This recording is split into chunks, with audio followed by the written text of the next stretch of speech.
Wake of the Bellerophon by T.B. Dahl. Chapter 20, Reconnaissance Mission. The Baltic Sea stretched before H.M. Chapter 20, Reconnaissance Mission.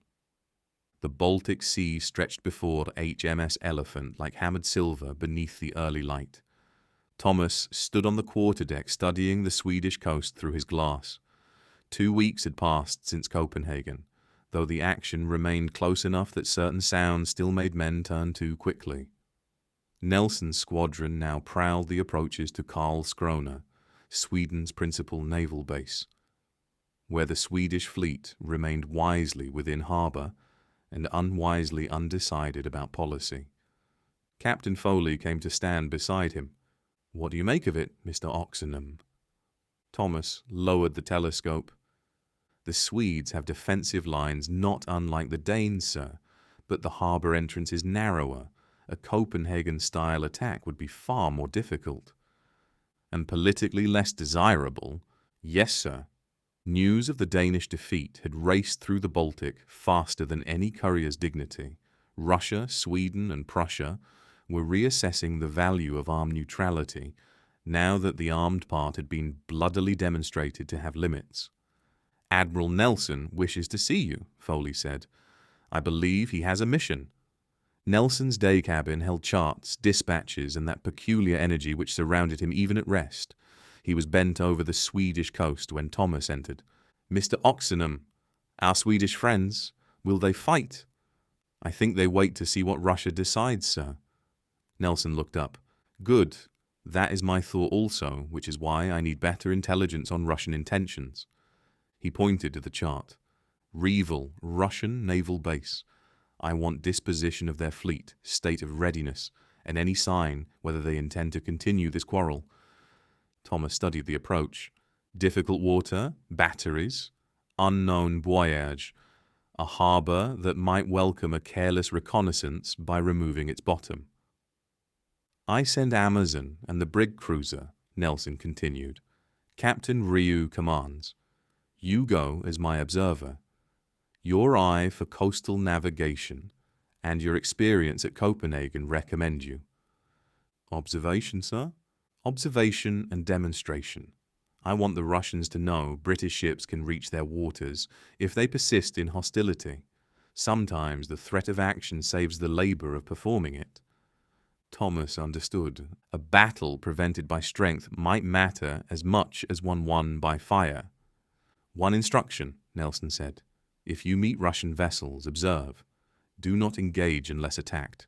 We wish to rattle nerves, not begin another battle. Not yet." "Aye, sir." At dawn, Thomas transferred to HMS Amazon, a fine 38-gun frigate, fast and weatherly. Captain Ryu received him with reserved courtesy. "Nelson speaks highly of your coastal work." "He is generous, sir." "He is seldom generous in matters of utility. The approaches to Reval are treacherous. Russians may have shifted marks. I shall rely on your eye." The small force sailed with favourable wind, Amazon led, cruiser attending. Thomas spent the first day learning the frigate's habits and noting again how different such vessels were from ships of the line. A 74 imposed herself upon sea and enemy alike. A frigate conversed with both more lightly, more quickly, and often with greater subtlety. On the second day, Ryu called him to the cabin. "We arrive off Reval tomorrow. Mission: observe and intimidate, not engage. Cruiser takes soundings.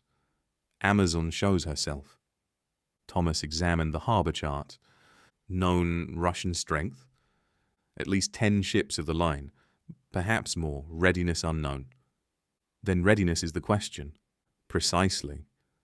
At dawn, a light mist hung over the water as they approached Reval. The harbour gradually revealed itself. Masts, batteries, anchored hulls, grey water, shorelines, and the watchful stillness of a port uncertain whether it had become a battlefield. "Signal cruiser to begin soundings," Ryu ordered. "Mr. Oxenham." Thomas raised his glass and began methodically. 11 ships of the line at anchor. Defensive disposition. 4 frigates in or near outer harbour. batteries at the marked points, plus a new emplacement on the eastern headland. Readiness: mixed. Some ships with sails bent and boats active. Others look laid up or poorly manned. No general clearing for action. Ryu nodded. Then we shall be visible. For several hours, Amazon and cruiser conducted a deliberate display of British presence, close enough to be unmistakable, beyond effective range of the batteries. Thomas sketched dispositions, marked soundings, noted hull conditions, boat activity, signal stations, and the behavior of Russian patrols. By evening, a Russian brig emerged under flag of truce. Ryu watched her approach. Interesting. I expected warning shots. Words may mean uncertainty. Let us hear how uncertain. The Russian officer who came aboard wore the green uniform of the Imperial Navy and introduced himself as Lieutenant Alexei Orlov. Captain Ryu, he said in French, Admiral Chichagov, requests to know the purpose of your presence in Russian waters. Our nations are not formally at war, despite recent tensions. Ryu turned slightly. Mr. Oxenham. Thomas stepped forward, answering in French. We conduct reconnaissance under orders from Vice Admiral Lord Nelson following the recent action at Copenhagen. We observe the Russian fleet's state of readiness and remind all concerned that the Royal Navy will protect British interests in the Baltic. Orlov's face remained careful. I am instructed to inform you that news has arrived from St. Petersburg. His Imperial Majesty, Tsar Alexander, has assumed the throne following the death of his father, Tsar Paul. Thomas and Ryu exchanged a glance. There it was. Tsar Paul had been the driving force behind the League, increasingly hostile to Britain, unpredictable, theatrical, dangerous. Alexander might alter everything. The new Tsar reviews all imperial policies, Orlov continued. Admiral Chichagov extends compliments and suggests your vessels withdraw to international waters while these matters are considered. Ryu gave a measured nod. Please convey that we will conclude observation shortly. We appreciate the information and will report it to Admiral Nelson. When Orlov departed, Ryu looked at Thomas. A change of Tsar. That explains the mixed readiness. Some captains preparing to fight, others waiting for new orders. And perhaps the end of the League. If Alexander chooses differently. Ryu smiled faintly. We have achieved a good deal without firing a shot. They remained one further day, completing observations, then withdrew. The return to Nelson's squadron was swift, under favorable wind. Thomas reported aboard Elephant with sketches, soundings, notes, and the news from Reval. Nelson studied everything with intense attention. Excellent work. 11 ships, mixed readiness, new Eastern battery, and uncertainty from St. Petersburg. Yes, that explains much. Do you believe the League will dissolve, sir? I believe the new Tsar will not wish to inherit his father's quarrel at Copenhagen's price.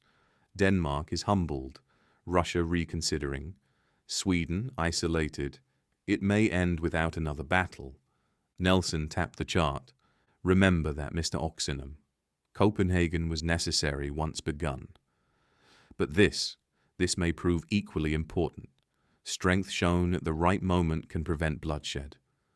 Within weeks, news confirmed his judgment. Tsar Alexander signaled desire for improved relations with Britain.